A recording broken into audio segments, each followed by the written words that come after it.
தனுசு ராசிக்காரர்களை பொறுத்த வரைக்குமே குரு பகவான் உங்களுக்கு அற்புத பலனை பண்ணுறாரா இல்லையோ, பெரும்பாலும் உங்களை டிஸ்டர்ப் பண்ணாமல் இருந்தாருனாலே போதும். அதான் முக்கியமான ஒரு வார்த்தை. என்னென்னா, எல்லா தனுசு ராசிக்காரர்களுக்கும் ஒரு ஆசை இருக்கும். சில்ட்ரன்ஸ் ஆஃப் குரு பகவான் இவங்களுடைய எண்ணங்கள் என்னன்னா, உயர் பதவி, இவங்க பார்த்தீங்கன்னா வினோத் எப்பயுமே ஒரு பேங்க்கில் பெரிய அதிகாரியாக இருப்பாங்க, அல்லது ஒரு கவர்மெண்ட் ஆஃபீஸராக இருப்பாங்க, அல்லது இவங்க ஒரு ஒரு அதிகாரியாக இருக்கிற ஸ்தானத்திலே இருப்பாங்க. இவர்கள் வேலை பார்க்குற இடத்துல இருக்க மாட்டாங்க, வேலை சொல்கிற இடத்துல இருப்பாங்க. அந்த மாதிரி இருப்பாங்க. அது அவங்களோட குணம். அப்போ இந்த 4ஆம் இடம் என்பது என்ன அப்படின்னா, உயர்கல்வி, உயர் பதவி, இதெல்லாம். அதற்குடையவனும் இதே குரு தான், ராசிநாதன் குரு தான். 4 கோடி. இப்போ தனுசு ராசிக்காரங்களாம் இப்போ பயங்கர ஆச்சாரமாக இருப்பாங்க. பார்த்திங்கன்னா அப்படி மேலே தொட மாட்டாங்க. அப்படி பார்த்தீங்கன்னா கரெக்டாக அந்த இது நேரத்துக்கு சாப்பிடுவாங்க. அச்சோ நான் இதெல்லாம் பண்ண மாட்டேன் அப்படிம்பாங்க. இந்த மாதிரிலாம் ரொம்ப என்ன சொல்லுது, என்ன சுத்தம் என்ன சுகாதாரம் அப்படிங்கிற மாதிரி அவங்க அப்படி இருப்பாங்க. டெய்லி கோயிலுக்கு போயிடுவாங்க. இந்த மாதிரிலாம் குணங்களுடையவங்களாக இருப்பாங்க. இது 8ஆம் இடத்துல போய் குரு மறையிறார். இப்போ மறையும் போது இவங்க லைஃப் ஸ்டைலே மாறும். ஃபார் எக்ஸாம்பிள், காலைல 6 மணிக்கே ஷிஃப்ட்டுக்கு போய் ஆகணுங்கிற நிலைமை உருவாகும். டெய்லி காலையில் கோயிலுக்கு போயிட்டு 9 மணிக்கெல்லாம் ஆஃபீஸ் போயிட்டு இருந்த ஒரு ஆள் லைஃப் ஸ்டைல் மாறுது. இந்த மன அழுத்தத்தை தான் இவங்க எப்படி ஃபேஸ் பண்ண போகிறாங்கன்னு தெரில. இவங்க எப்படின்னா, தன்னுடைய வாழ்க்கை லைஃப் ஸ்டைலே மாற்றிக்க போகிறாங்க. ஜென்ரல் ஷிஃப்ட்டாக போயிட்டு இருந்தவங்க ஷிஃப்ட்டுக்கு போவாங்க. 1 நாளுக்குடையவனாக இருக்கின்ற குரு மறைவதால் சுகஸ்தானத்தை இழக்கிறார்கள். அதெல்லாம் கம்பெனியில் போட்டு, சார் டைம் பார்த்தீங்களா சார், காலைல 6 மணிக்கு போனோம் சார், 8 மணிக்கு விட்றாங்க சார் கம்பெனியில், ஒரு இறக்கமே இல்லை. அந்த மாதிரிலாம் இவர்களுக்கு லைஃப் ஸ்டைல் சுத்தமாக செட் ஆகாத மாதிரி ஒரு முரட்டு கம்பெனியில் போய் மாட்டிக்குவாங்க. சில கம்பெனிலாம் அவனாக வீட்டுக்கு விட்றதான் நேரம். அதுவும் வீட்டுக்கு போகிறேன்னு கேட்கவே கூடாது, கேட்டால் கோச்சுக்குவாங்க. கம்பெனியில் கடைசி ஆளாக நம்ம தான் இருந்து கம்பெனியை மூடிட்டு சூடெல்லாம் ஏற்றி வச்சுட்டு வருவோம். ஆனால் அது இந்த மக்களுக்கு தெரியாது. ஒரே ஒரு நாள் காலைல லேட்டாக போயிட்டோம்னா அதை உடனே பார்த்தீங்கன்னா பிபிசியில் ஓடிட்டு இருக்கோம், நம்ம காலைல லேட்டாக வந்துட்டோம் அப்படிங்கிறது. அந்த மாதிரி ரொம்ப பிழிஞ்செடுப்பாங்க. அதெல்லாம் இவங்களுக்கு நடக்கும். இப்போ 4 கூடியவன் 8ஆம் இடத்துல தாயாருடைய உடல்நிலை. 4ங்கிறது சுகஸ்தானம், 4ங்கிறது வீடு மாடு மனை. அப்போது ஹவுசிங் லோன் போட்டவங்களாம் கொஞ்சம் ட்ராப் ஆகும். இந்த அஷ்டம குருங்கிறது என்னென்னா, பார்த்து செய்வதற்காக ஒரு பிரேக் கொடுக்குறாரு Guru. Guru is giving you a break, but not Guru அதை ஸ்டாப் பண்ணலை. பார்த்து பண்ணு பார்த்து பண்ணு. அப்போ லோன் விஷயமா இருந்தாலும் உனக்கு எலிஜிபிள்னா விட்டு பண்ணாத போன்ற விஷயங்களை அவர் தரார். சட்ட ரீதியாக எதையும் நீங்கள் ஃபேஸ் பண்ணுங்கிற மாதிரி தரார். இப்போ 1 4 கூடியவர் 8ஆம் இடத்தில் இருக்கிறார். அப்போ 8ஆம் இடத்தில் இருக்கின்ற குரு அஷ்டம குரு என்று அறியப்படுகிறார். இதில் என்ன ஒரு சந்தோஷம்னா, ஒரு விஷயம் வினோத், இவர்களுடைய வாழ்க்கை டிஸ்டர்ப் ஆகாமல், பண ரீதியாக நான் சொல்கிறேன், பண ரீதியாக டிஸ்டர்ப் ஆகாமல் குரு பகவான் அப்படியே ஓட்டி விட்டுருவார். அது எப்படி அப்படின்னா, 12ஆம் இடத்தை குரு பார்த்துடுறார், 2ஆம் இடமாகப்பட்ட தனஸ்தானத்தை குரு பார்த்துடுறார், 4ஆம் இடமாகப்பட்ட சுகஸ்தானத்தில் இருக்கக்கூடிய சனியை குரு பார்த்துடுறார். கொஞ்ச நாள் என்ன ஆகிடுன்னா, வருமானம் செலவாகுது, சுப செலவாக மாறுது. 2ஆம் இடத்தை குரு பார்த்து தனம் தரார். அப்போ பணம் ஒரு சேவிங்ஸில் போகும், பணம் ஒரு சேவிங்ஸில் போகும். இந்த ஒரு வருஷம் அவங்க மிஷின் மாதிரி இருப்பாங்க. என் வேலைக்கு போகிறது, சம்பளம் வாங்குறது, சம்பளம் அப்படியே கட்டாயி சேவிங் எஃப்டி போயிடும், அப்படியே ஆர்டி போயிடும், அப்படியே மியூச்சுவல் ஃபண்டு போயிடும். என் கையில் இப்போ ஒன்றுமே இல்லை, திரும்ப அடுத்த மாதத்துக்கு நான் ஒர்க் பண்ணி ஆகணும். இந்த மாதிரியான ஒரு சிச்சுவேஷனில் இவங்க இருப்பாங்க. அதில் ரொம்ப ஸ்ட்ரெஸ்டாக ஃபீல் பண்ணுவாங்க. எனக்குன்னு கொஞ்சம் கூட பணம் இல்லை, நான் செலவு பண்ணிக்கிறதுக்கு ஜாலியாக இருக்கணும்னு நினைக்கிறேன், ஆனால் என்கிட்ட பணம் இல்லை என்பது போன்ற எண்ணங்கள் வரும் தனுசு ராசிக்காரங்க. அதை நீங்கள் சாமர்த்தியமாக கடந்து சென்றீங்கன்னா நீங்கள் புத்திசாலி. பரவாயில்ல, நான் சேவிங்ஸ் தான் பண்ணிகிட்டு இருக்கேனே, பரவாயில்ல, என் மகிழ்ச்சி அதுதான் அப்படிங்கிற மாதிரி நீங்கள் உங்கள் மனதை மாற்றிக்கொண்டு பார்க்குக்கு போகிறது, வாக்கிங் போகிறது, குழந்தைங்களோட விளையாடுறது, இப்படி நீங்கள் மாற்றிக்கணும். இப்போது நீங்கள் என்ன பண்ண போகிறீங்க, ராசிநாதன் 8இல் மறைந்து 4 கூடியவன் 8இல் மறையும் பொழுது பல ஜோதிடர்கள் பல சேனலில் என்ன சொல்லுவாங்க, ஐயோ குரு மறைஞ்சிட்டார், சகலமும் கஷ்டம்பாங்க. இது கஷ்டம் அல்ல. உண்மையில் நன்றாக புரிந்து கொள்ளுங்கள் நண்பர்களே. எப்பொழுதெல்லாம் 8ஆம் இடத்தில் குருவோ 8ஆம் இடத்தில் சனி வருகிறாரோ அது விதைக்கின்ற நேரம்.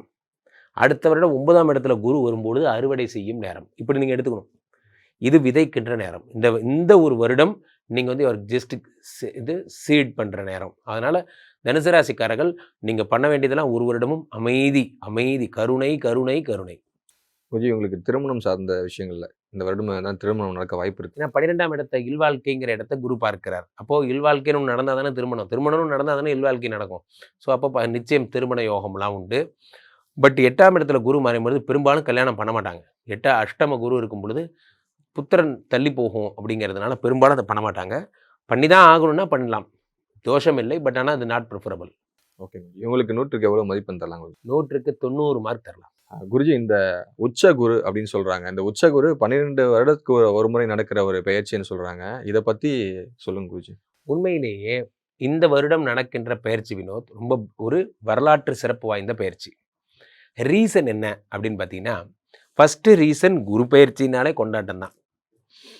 அப்போது குரு பயிற்சியிலேயே குரு எங்கே வந்தா உச்சம் நீச்சம். இப்போது ஒரு குரு வந்து மகரத்தில் நீச்சம், அதுக்கு 7ஆம் இடம், அதாவது 180 டிகிரியில் அவர் வந்து ஆட்டோமேட்டிக்காக உங்களுக்கு உச்சமடைகிறார்.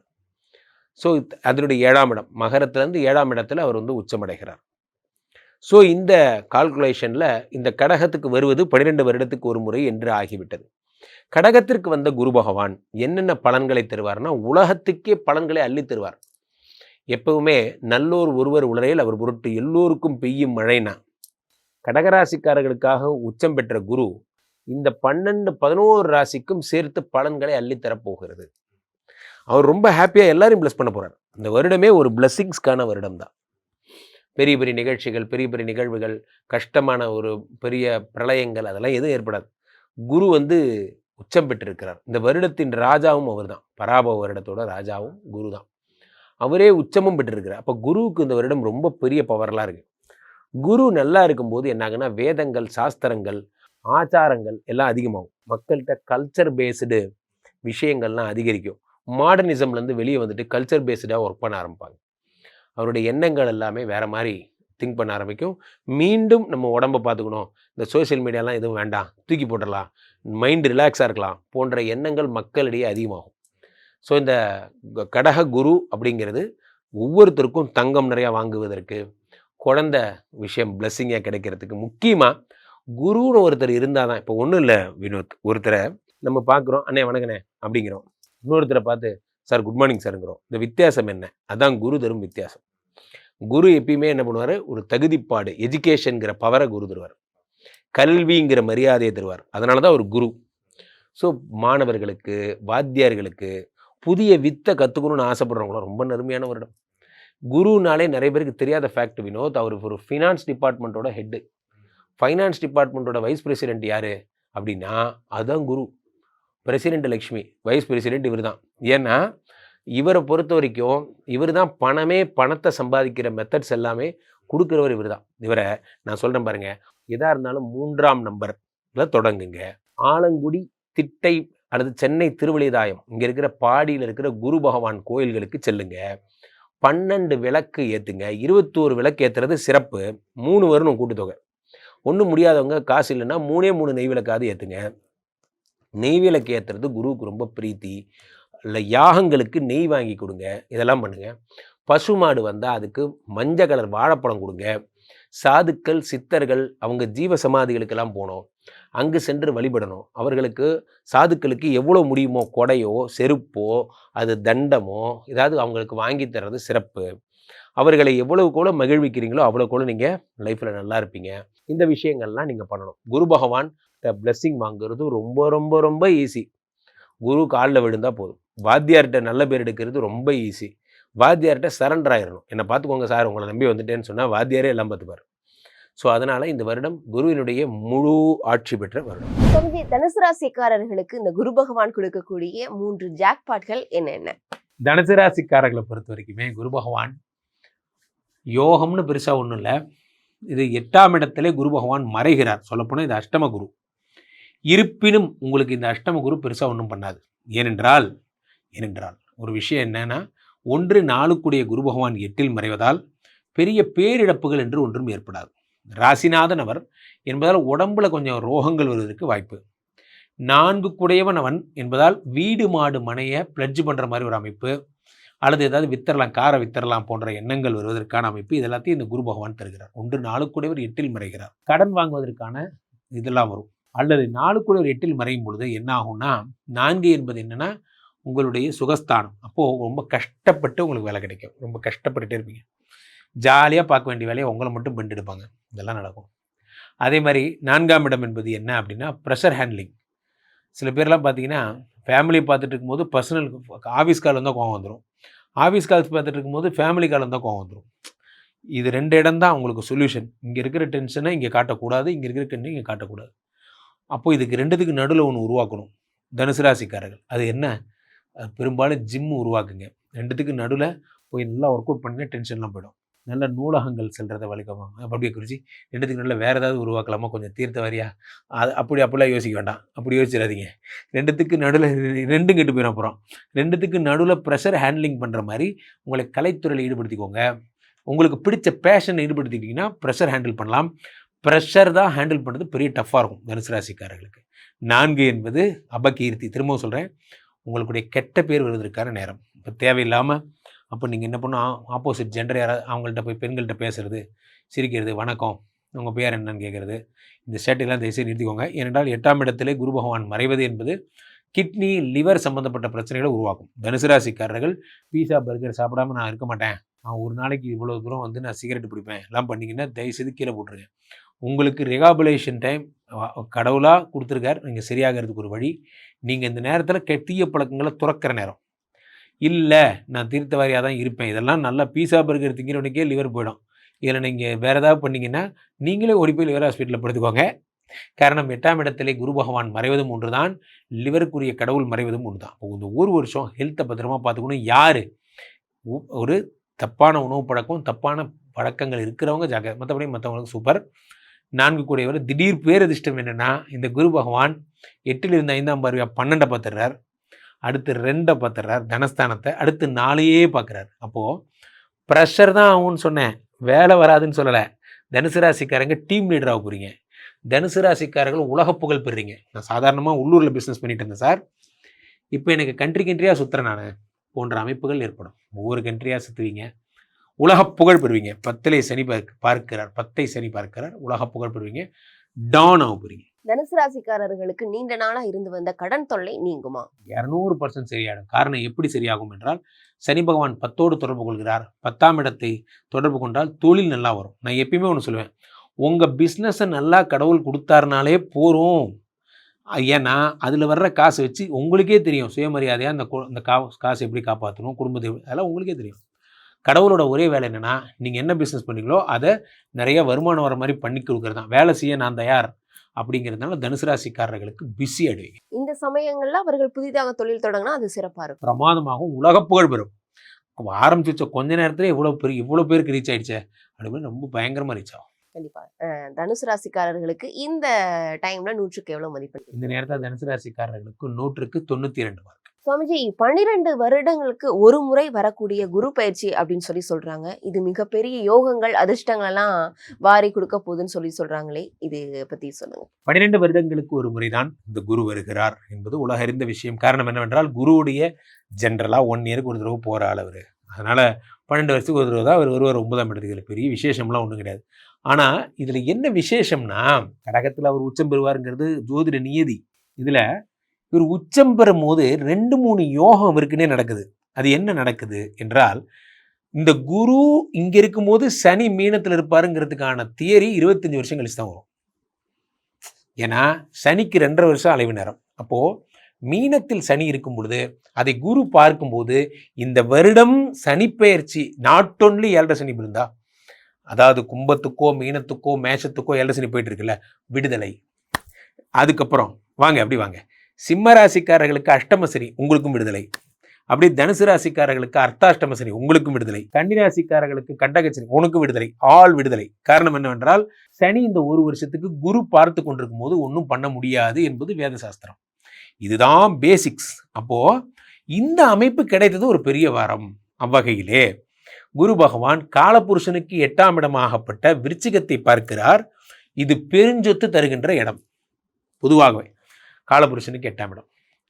8ஆம் இடம் என்பது தடைகள், 8ஆம் இடம் என்பது வழக்கு, 8ஆம் இடம் என்பது கேஸு, பிரச்சனை, இதெல்லாம். அதை குரு பார்க்கும் பொழுது யார் யாரெல்லாம் தேவையில்லாத ஹிம்சையில் மாட்டியிருக்காங்க, நான் ஒரு தப்பும் பண்ணல சார், என் மேலே கேஸ் போட்டாங்க சார் போன்ற பிரச்சனை இருக்கிறவங்களுக்குலாம் அதெல்லாம் சரியாயிடும். அடுத்து குரு பகவான் காலபுருஷனுக்கு 10ஆம் இடமாகப்பட்ட மகரத்தை பார்ப்பதால் எல்லாருமே ஒரு தொழிலில் நல்லா வரணும், தொழிலில் டெவலப் ஆகணும் என்பதை ஒரு தீர்மானமாக எடுத்து ஸ்டார்ட் அப் பிஸ்னஸ் பண்ணுறது, பிஸ்னஸில் பெரிய ஆளாகணும்னு நினைக்கிறது போன்றவைகள்லாம் நடக்கும். அடுத்ததாக காலபுருஷனுக்கு 12ஆம் இடமாகப்பட்ட மீனத்தை குரு பார்க்கும் பொழுது, இந்த வருடமே ஒரு ஃபேமிலி வருடம். என்ன ஃபேமிலி வருடம்? இது வரைக்கும் நான் எங்கெங்கேயோ பிஸ்னஸ் ட்ரிப் போயிருக்கேன். நான் போகாத ஊர் கிடையாது, ஆனால் போகாத கண்ட்ரி கிடையாது. என் ஒய்ஃபை கூட்டிகிட்டு போனதுன்னா விரல் விட்டு எண்ணிடலாம், அவ்வளோதான். எங்கே போனாலும் தனியாக தான் போவேன். இந்த ஒரு வருடம் ஒய்ஃப் இல்லாமல் நீங்கள் போகிற ஒரு ஊர் கூட இருக்காது. எல்லா ஊருக்கும் உங்கள் ஒய்ஃபை கூட்டிகிட்டு போவீங்க. உங்களுடைய காதல் ஒரு 25 வருஷம் பேக் போகும். ஒரு காலத்தில் நாங்கள் லவ் பண்ணும் போது அப்படிங்கிறதெல்லாம், அது என்ன வயசாக இருந்தாலும் சரி, உங்கள் மனைவி எப்பயுமே உங்கள் காதலி தான். அதனால் 12ஆம் இடத்தை குரு பார்க்கும் பொழுது இல்லற வாழ்க்கையில் சுகம், சந்தோஷம், மகிழ்ச்சி, குடும்பமாக இருக்கிறது. வாழ்க்கையில் நண்பர்களே, குடும்பமாக இருப்பது ஒரு பெரிய வரம். நான் பெரிய டானு, என் ஒய்ஃப் கூட உட்காந்து 5 நிமிஷம் பேச நேரம் இல்லை, சேர்ந்து சாப்பிட்றேன், அப்புறம் என்ன வாழ்க்கை? அது வாழ்க்கையினுடைய அழகே குடும்பமாக இருக்கிறது தான். அதை நிறைய பேருக்கு காலம் கடந்தப்புறம் உணர்றாங்க. இந்த வருடம் குரு பயிற்சியில் நீங்கள் எல்லாருமே சந்தோஷமாக இருக்க போகிறீங்க. மற்றபடி all tsunami boys are telling உலகம் அழி போகுது, பூமி பூயமாதா, அதெல்லாம் ஒன்றும் இருக்காது. இல்லை, நல்லா இருப்பீங்க. காரணம் என்னென்னா, குரு பகவான் உங்களுடைய முக்கியமான ஸ்தானங்கள் எல்லாம் பார்க்கும்போது தொழில் அபிவிருத்தி ஆகுது, லேண்டு வாங்க போகிறீங்க, நல்ல நல்ல விஷயங்கள். மங்கள குரு, யோக குரு, உச்சம் பெற்ற குரு, இவ்வளவு பேர் இருக்கு. அப்போது நல்லது மட்டும்தான் நடக்கும். கண்டிப்பாக இந்த குரு கொடுக்கக்கூடிய 3 ஜாக்பாட் பற்றி நீங்கள் சொல்லியிருந்தீங்க. கண்டிப்பாக மக்களுக்கு இது ரொம்பவே யூஸ்ஃபுல்லாக இருக்கும். மக்களும் பயனடைவாங்க அது மூலிமா. மக்கள் இப்போ உங்களை தொடர்பு கொள்வது அப்படின்னா எப்படி தொடர்பு கொள்வது? அதை நான் சொல்கிறேன். அதுக்கு முன்னாடி அந்த 3 ஜாக்பாட் என்னங்கிற பேர் சொல்லிடுறேன். நியாயமாக அதை விடவே நிறையா ஜாக்பாட் இருக்குது. அதில் முக்கியமான 3 என்னென்னா, இது சந்திரனுடைய வீடு கடகம், அதில் குரு உச்சமாகிறார். இதை குருச்சந்திர யோகம் ஒரு ஜாக்பாட்னு சொல்லலாம். இது நிறைய பேர் கவனிக்காத ஒரு விஷயம்.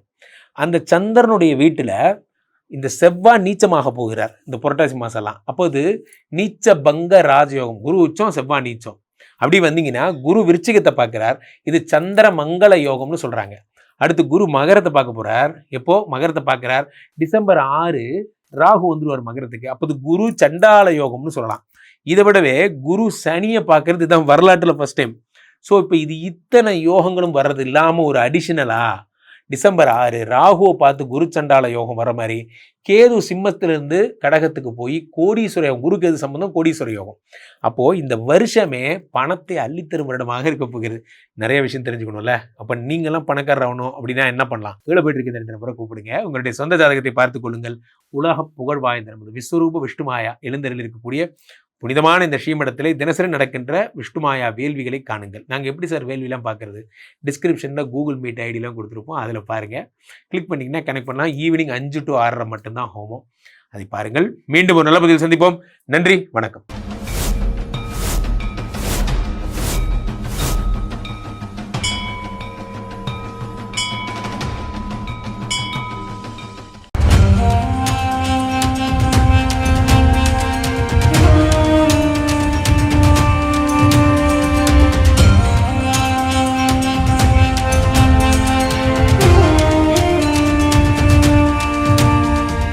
எல்லா ஊர்லேயும் சாமியை வந்து அடித்து துரத்தி அனுப்புகிறாங்க. அதன் பிறகு பார்த்தீங்கன்னா இந்த பூண்டிக்கு வராரு. இங்கே இருக்கவங்க பக்கத்தில் இருக்கவங்க எல்லாம் சேர்ந்து சாமியை வந்து திருவண்ணாமலைக்கு போகிற வழி மல்லவாடி காட்டில் எடுத்து போய் வெட்டி போட்டு வந்துடுறாங்க. எப்படின்னா தலை தனியாக, கை தனியாக, கால் தனியாக, பீஸாக வெட்டி போட்டு வராங்க.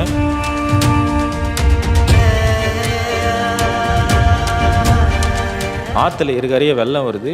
ஒரு அடிக்கு 360 டிகிரி தண்ணி ஃபுல்லாக விலகி போகுது. தவத்திலேருந்து எந்திரிச்சிக்கல, தண்ணிக்கு மேலே ஜடமாக இருக்குது, பிடிச்சிருந்தா வரல. தோண்டி பார்க்குறாங்க சாமியை. சாமி பார்த்தா உயிரோடு இருக்கிறாரு.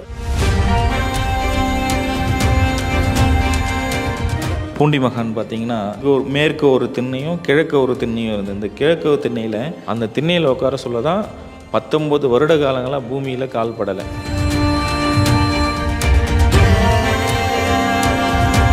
ஜமீன்தாரர் வந்து கேட்குறாரு, சாமி உங்களுக்கு அப்பா அம்மா யார், அண்ணன் தம்பி யார், நீங்கள் எங்கேருந்து வந்தீங்க, உங்களுக்கு பசங்க இல்லையா, குழந்தை இல்லையா, உங்கள் மனைவி இல்லையான்னு கேட்குறாங்க. அப்போ சொல்கிறாரு, அண்ணாமலையாரும் உண்ணாமலை அம்மனும் தான் எனக்கு அப்பா அம்மா, பசங்கன்னு பார்த்தீங்கன்னா நீங்கள் தான் என் பசங்கன்றாங்க. உங்களுக்கு என்ன வயசாகுது சாமி அப்படின்னு சொல்லிட்டு கேட்குறாங்க. நான் அண்ணாமலையார் கோவில் கட்ட சொல்ல எங்கள் அப்பாவுக்கு நான் கல் எடுத்து கொடுத்தேன் குழந்தையிலேருந்து. இன்றைக்கி ப்ரெசன்ட் டேட்டுன்னா அதுதான் என் வயசு, நீ அன்றைக்கி நீங்கள் கூட்டி சொல்லுப்பான்றாங்க.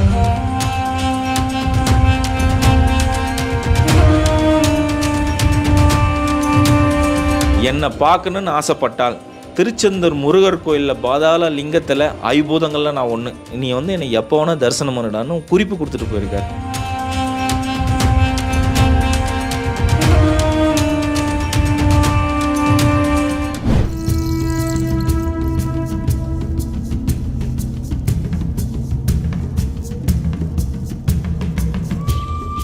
புலிகள் கூட ஒரு மகான் விளையாடி இருக்காரு. இவர் தவம் இருக்கும்போது இந்த வரி புலிகள் இவரை பாதுகாத்திருக்கு. திருவண்ணாமலைக்கு வந்த மகான்கள் வரிசையில இவரு முன்னோடின்னு சொல்றாங்க. ஈசான்ய ஞான தேசிகர் ஐயா, இவருடைய வாழ்க்கை வரலாறு தான் நம்மளுடைய தேடல் பயணத்துல பார்க்க போறோம். வெல்கம் டு தேடல். நான் உங்கள் வினோ.